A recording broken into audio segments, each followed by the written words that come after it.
കർത്താവ് നിങ്ങളോട് കൂടെ. യോഹന്നാന്റെ വിശുദ്ധ സുവിശേഷത്തിൽ നിന്നുള്ള വായന. അന്ന് വൈകുന്നേരമായപ്പോൾ അവരുടെ ശിഷ്യന്മാർ കടക്കരയിലേക്ക് പോയി.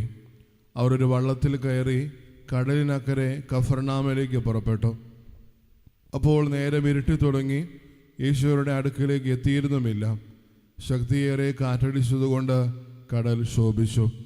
25-30 സ്ഥാദിയോൺ ദൂരം തണ്ടുവലിച്ചു കഴിഞ്ഞപ്പോൾ യേശു കടലിന് മീതെ നടന്ന് വള്ളത്തെ സമീപിക്കുന്നത് കണ്ട് അവർ ഭയപ്പെട്ടു. അവർ അവരോട് പറഞ്ഞു, ഞാനാണ്, ഭയപ്പെടേണ്ട. അവനെ വള്ളത്തിൽ കയറ്റാൻ അവരാഗ്രഹിച്ചു. പെട്ടെന്ന് വള്ളം അവർ ലക്ഷ്യം വെച്ചിരുന്ന കരയ്ക്കെടുത്തു. കർത്താവിൻ്റെ സുവിശേഷം.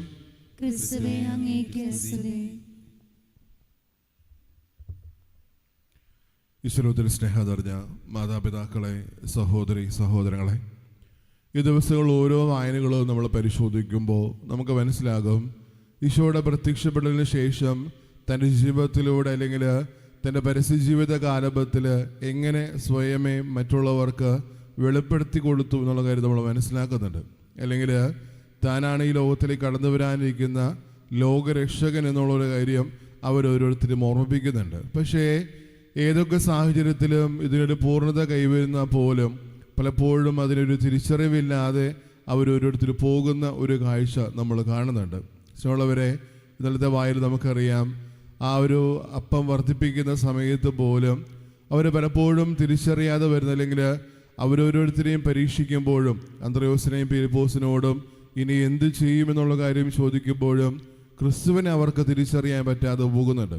അല്ലെങ്കിൽ തങ്ങളുടെ ഗുരുവും നാഥരും ഈ ഒരു കാര്യങ്ങൾക്കെല്ലാം പ്രാപ്തനാണെന്നുള്ള കാര്യം അവർ പോലും മനസ്സിലാക്കാതെ വരുന്നുണ്ട്. ഇന്നത്തെ വായനയിലാണെങ്കിൽ പോലും അപ്പസ്തോല പ്രവർത്തനങ്ങളുടെ പുസ്തകത്തിൽ അവരൊരു പടി കൂടി മുന്നോട്ട് പോയ ഒരു നിമിഷം, അല്ലെങ്കിൽ അവർ സുവിശേഷ വേലയിലും സുവിശേഷ പ്രഘോഷണത്തിലും കുറച്ചുകൂടി മുമ്പോട്ട് പോയ ഒരു രീതി നമ്മൾ കാണുന്നുണ്ട്. അതുകൊണ്ട് തന്നെ സഭയിൽ ഡീക്കന്മാരെ അവർക്ക് വേണ്ടി സ്ഥാപിച്ചു കൊടുക്കുന്നു.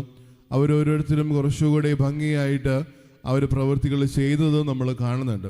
ഇഷ്ടമുള്ളവരെ തിരിച്ചറിയേണ്ടത്, നമ്മുടെ ഈ ഒരു ജീവിതത്തിൽ, ആത്മീയ ജീവിതത്തിൽ യാത്ര ചെയ്യുന്ന ഓരോ സമയവും ഓർക്കേണ്ട ഒരു കാര്യം, എത്രത്തോളം നമ്മൾ ദൈവത്തെ തിരിച്ചറിയുന്നുള്ള കാര്യം. സങ്കീർത്തനത്തിൽ നമ്മൾ കാണുന്നുണ്ട്, ശാന്തമാവുക, ഞാൻ നിന്റെ ദൈവമാണെന്ന് തിരിച്ചറിയുക. പലപ്പോഴും ജീവിതത്തിൽ പറ്റുന്നൊരു പോരായ്മ ആ ഒരു ദൈവികത, അല്ലെങ്കിൽ ആ ദൈവത്തെ തിരിച്ചറിയാൻ പലപ്പോഴും നമുക്ക് പറ്റാതെ പോകുന്നുണ്ട്. ഈ ഒരു സാഹചര്യത്തിലാണെങ്കിൽ പോലും ഈ ഒരു അപ്പം വർദ്ധിപ്പിച്ച ശേഷമാണ് ഈ അപ്പസ്തോലന്മാരാണെങ്കിൽ പോലും ക്രിസ്തുവിനെ തിരിച്ചറിയാൻ പറ്റാതെ പോകുന്നത്. ആ കടലിനെ ശാന്തമാക്കുമ്പോഴും അവർ വഞ്ചിക്കിടക്കിലേക്ക് ഈശോ കടന്നു ചെല്ലുമ്പോഴും അവർക്കും തിരിച്ചറിയാൻ പറ്റാതെ പോകുന്നുണ്ട്.